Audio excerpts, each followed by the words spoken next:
Hi guys, welcome to Mi Casita again. I hope that you're all doing excellent and I'm very excited to share with you The Little Red Hen by Paul Gardone. We're going to be discussing our fourth finger today, so remember, very important, let me see if you remember. I'm going to cover my hand right now and I want to see if you can call out all of the story elements that we have discussed this week. We started with the character. You see right there, characters. We then discussed the setting, which is the where and when. Then we discussed the plot. The plot yesterday that we talked about is mainly what is the story about. And then today we are going to discuss a very important one, and it is conflict. Another word for conflict is problem. When we are having a problem, we're having a conflict. We are not coming into an agreement. So in a story, an author uses a conflict to develop the story, to put it into its maximum or the highest point or climax in the story to then come back down and solve it nicely. So what we're going to be doing today, we're going to be talking about it here in The Little Red Hen. In this story, but thinking about it, when we talk about conflict, there's two types of conflict that an author can present. It's either the inner conflict where the author itself is the one that, or not the author, I'm sorry, the main character itself is the one that is suffering inside in between two opposite feelings. For example, in the story that we read yesterday about Case of Stripes, Camila, she was having an argument within herself. She wanted a big plate of lima beans but on one side, but then on the other side she thought that people were going to think that she wasn't cool enough because she liked lima beans. So all of that built up till the point where she realized that it was very important for her to eat those lima beans because she has been laughed at, enough for not eating it and getting all those consequences. So if you see in there, she was having, the conflict was within herself, but there's also an external conflict. And that external conflict is caused by other people or other characters in this story. So what I want you to think about as we read this story, The Little Red Hen, is on that. Is the hen having an inside conflict, or is she having an external conflict? What kind of conflict is the hen going through in this story? So I hope you like it. I know that we have read it before, so hopefully you're already thinking about what kind of problem was there in our story before. So think about that.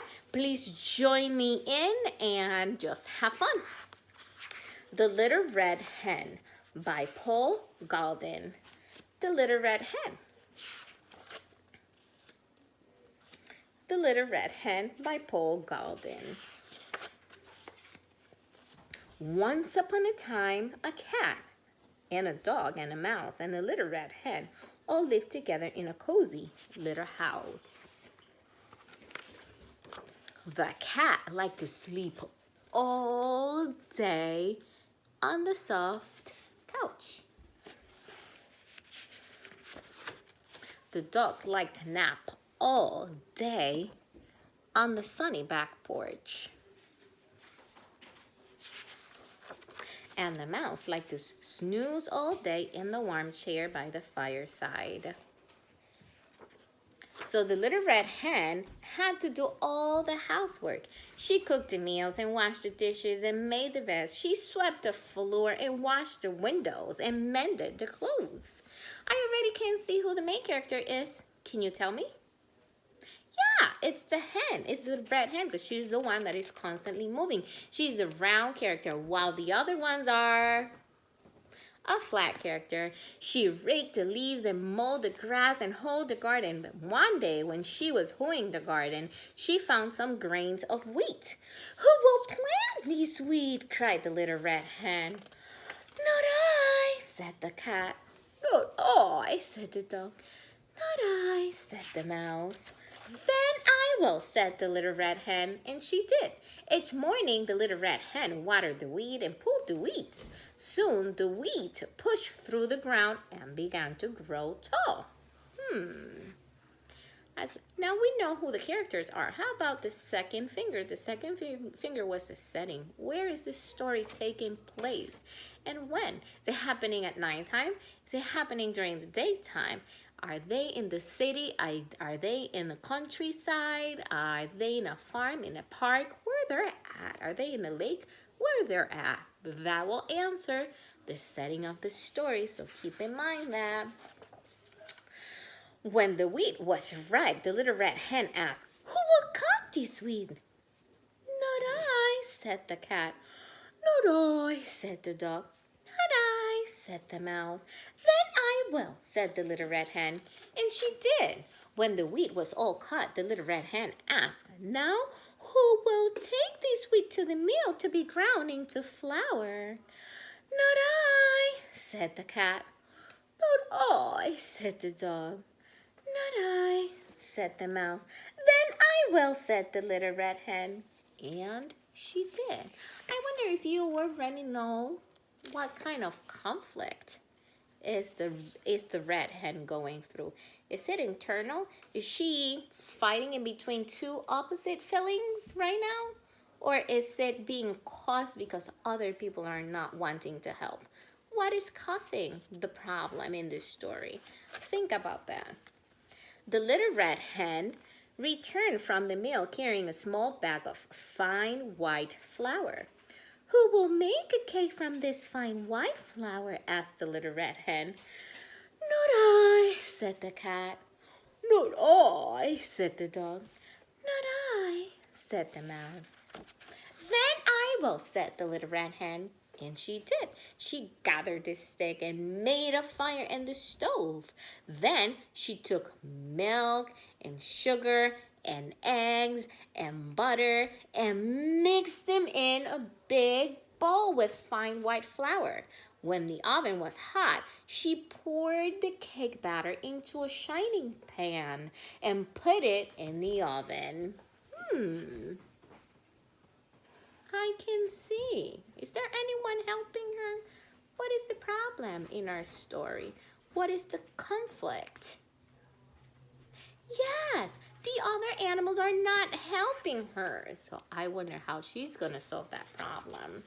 Soon, a delicious smell filled the cozy little house. The cat got off the soft couch and strolled into the kitchen. The dog got up from the sunny back porch and came into the kitchen. The mouse jumped down from his warm chair and scampered into the kitchen. The little red hen was just taking a beautiful cake out of the oven. "Who will eat this cake?" asked the little red hen. "I will," said the cat. "I will," said the dog. "I will," said the mouse. What is going to happen here? Are we solving the problem? But the little red hen said, "All by myself, I planted the wheat, I tended the wheat, I cut the wheat, I took the wheat to the mill to be ground into flour. All by myself, I gathered the sticks, I built the fire, I mixed the cake, and all by myself, I am going to eat it." And so she did, to the very last crumb. After that, what do you think they will do? Will they learn their lesson?